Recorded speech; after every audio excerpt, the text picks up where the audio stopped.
seseorang individu yang terganggu karena masalah-masalah yang tidak dapat diatasinya sendiri dengan seorang pekerja profesional, yaitu orang yang telah terlatih dan berpengalaman membantu orang lain dalam pemecahan terhadap berbagai kesulitan pribadi. Sementara perkawinan adalah ikatan lahir batin antara laki-laki dan perempuan sebagai suami istri dengan tujuan membentuk keluarga atau rumah tangga yang kekal dan bahagia berdasarkan ketuhanan yang Maha Esa. Jadi di sini bisa disimpulkan bahwa konseling pernikahan adalah upaya-upaya yang dilakukan oleh seorang pekerja profesional terhadap pasangan suami istri atau calon suami istri untuk memberikan pemahaman ya tentang rumah tangga dan hubungan perkawinan yang dihadapi ya, serta cara-cara yang dapat dilakukan dalam mengatasi permasalahan agar tercipta keluarga yang sakinah, mawaddah, warahmah. Adapun tujuan konseling pernikahan yang pertama yaitu membantu pasangan suami istri dan anggota keluarga belajar dan memahami bahwa dinamika perkawinan keluarga merupakan hasil pengaruh hubungan antar anggota keluarga. Kemudian tujuan yang kedua yaitu membantu pasangan suami istri dan anggota keluarga agar dapat menerima kenyataan bahwa apabila salah seorang dari pasangan suami istri dan anggota keluarga memiliki permasalahan, hal itu akan berpengaruh terhadap persepsi, harapan, dan interaksi pasangan suami istri dan anggota keluarga lainnya.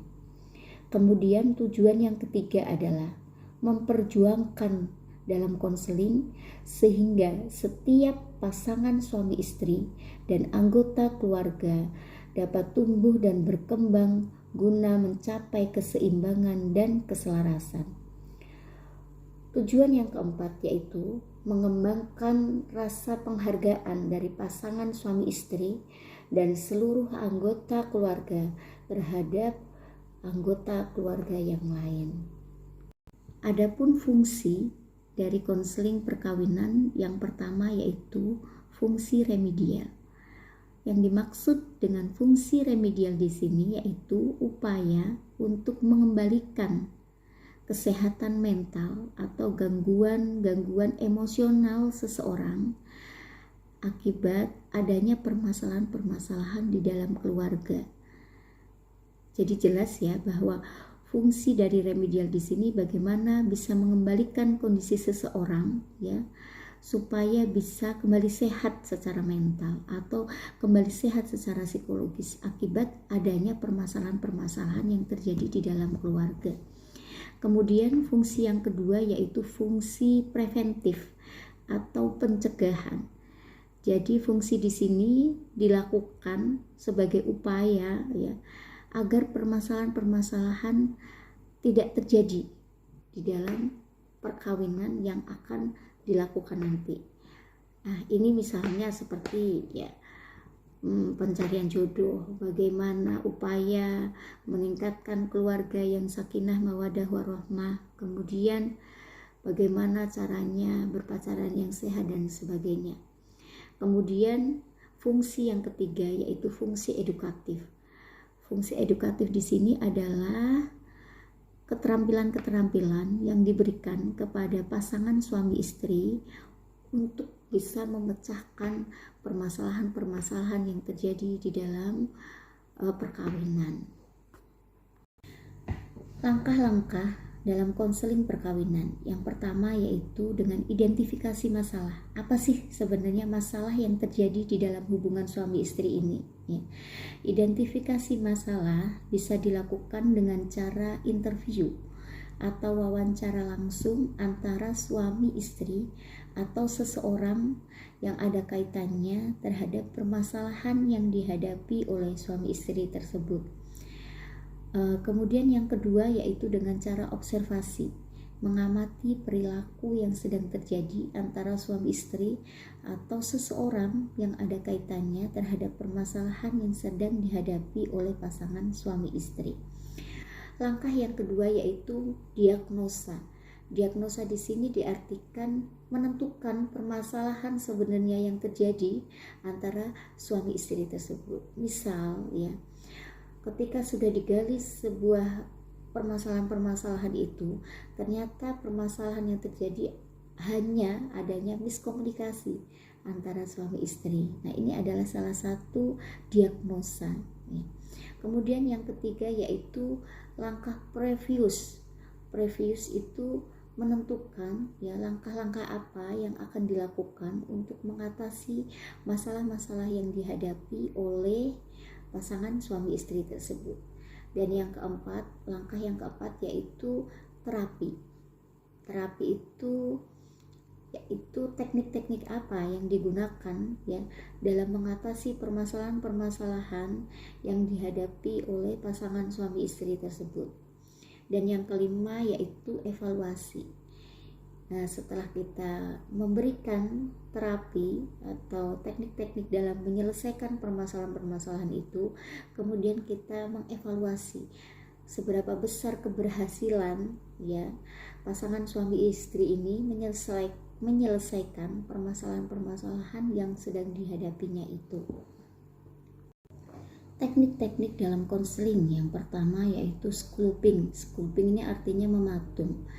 Mematung artinya bahwa ya, seorang konselor memberikan kesempatan kepada suami istri atau anggota keluarga untuk menyampaikan perasaan-perasaannya, permasalahan-permasalahan yang dihadapinya, sementara anggota yang lain hanya mendengarkan dan tidak boleh untuk melakukan sanggahan.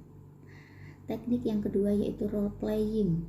Role playing ini bermain peran. Kita tahu sendiri bahwa permasalahan-permasalahan di dalam keluarga seringkali muncul karena adanya ketidakadilan peran di dalam keluarga. Seperti perempuan selalu diidentikan dengan pekerjaan-pekerjaan yang sifatnya domestik. Nah, ini bisa dialihkan. Bagaimana sih jika laki-laki ini disuruh gitu ya untuk melakukan pekerjaan-pekerjaan domestik itu, apakah dia itu akan sanggup untuk melakukan pekerjaan yang dilakukan oleh perempuan begitu. Teknik konseling yang ketiga yaitu silent atau diam. Teknik ini biasanya dilakukan ketika suami ataupun istri banyak berbicara, atau antara suami atau istri ya, sama-sama egois. Maka di dalam teknik ini konselor biasanya menyarankan kedua mempelai ini untuk tidak banyak berbicara atau diam, tetapi konselor mencari ya ide atau pendapat dari anggota keluarga yang lain agar menemukan permasalahan yang lebih objektif begitu. Kemudian teknik yang keempat yaitu teknik konfrontatif. Biasanya ya di dalam teknik konfrontatif ini seorang konselor memberikan saran yang agak kontradiktif begitu. Teknik ini biasanya dilakukan ketika permasalahan-permasalahan di dalam keluarga sudah cukup berat, seperti terjadinya kekerasan di dalam rumah tangga.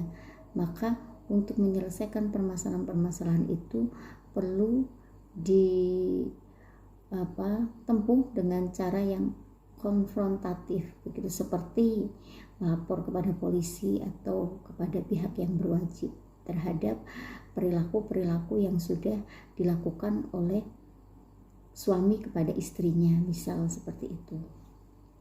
Kemudian teknik selanjutnya yaitu teknik teaching and questioning. Question itu artinya pertanyaan. Jadi konselor itu menggali pertanyaan-pertanyaan ya dari kliennya dan mengamati bagaimana bahasa tubuh dan bahasa lisannya agar mendapatkan data-data yang lebih mendalam. Kemudian teknik selanjutnya yaitu attending and listening. Attending and listening ini adalah cara yang dilakukan oleh konselor dalam mendengarkan setiap perkataan-perkataan yang disampaikan oleh klien, termasuk juga bagaimana bahasa tubuhnya, bagaimana mimik mukanya, bagaimana bahasa lisan yang diungkapkan. Dengan adanya questioning, kemudian adanya listening, ya, setelah bertanya kemudian mendengarkan, maka muncul yang dinamakan dengan teknik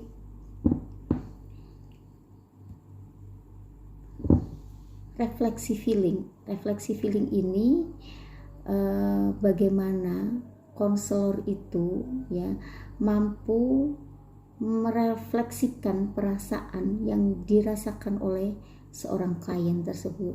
Misal, saya bisa kok merasakan bagaimana sakitnya ketika dipoligami atau diselingkuhi oleh suami. Itu pasti rasanya sakit banget. Nah, itu adalah salah satu teknik refleksi feeling.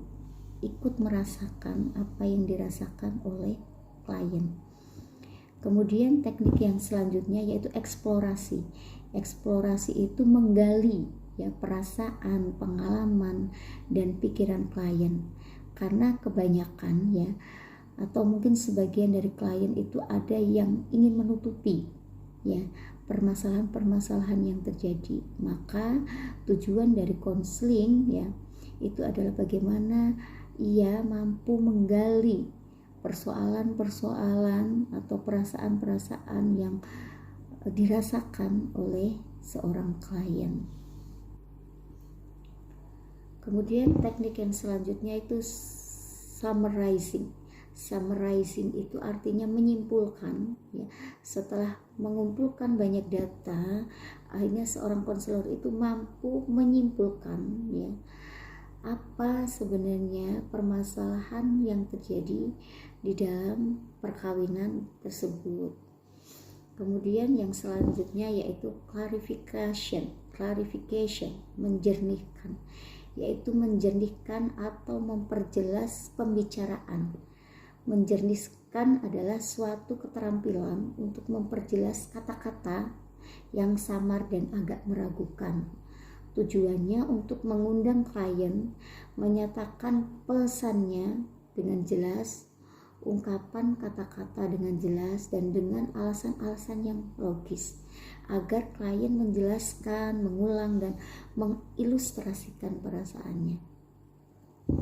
Kemudian teknik yang selanjutnya yaitu leading atau memimpin, yaitu upaya konselor untuk memimpin dan mengarahkan pembicaraan untuk mencapai tujuan. Tujuan dari memimpin ialah mendorong konseli untuk lebih aktif dalam proses mencapai tujuan konseli. Jadi pada dasarnya tujuan dari sebuah konseling itu bukan bagaimana konselor itu mampu memecahkan permasalahan klien, tetapi mendorong klien bagaimana klien itu mampu menemukan dan mampu mengatasi permasalahan-permasalahan yang sedang dihadapinya. Jadi sebuah konseling yang sukses atau berhasil itu adalah berhasil mengarahkan klien agar mampu menemukan cara atau teknik dalam menyelesaikan permasalahannya. Kemudian teknik yang selanjutnya yaitu focusing, fokus terhadap permasalahan yang dihadapi ya. Seorang konselor yang efektif harus mampu membuat fokus melalui perhatiannya yang terselektif terhadap pembicaraan klien. Ya, secara umum dalam wawancara konseling selalu ada fokus yang membantu klien untuk menyadari bahwa persoalan pokok yang dihadapi adalah X misalnya. Mungkin banyak masalah yang berkembang di dalam diskusi dengan klien, akan tetapi konselor harus membuat klien agar ia dapat menentukan fokus pada masalahnya.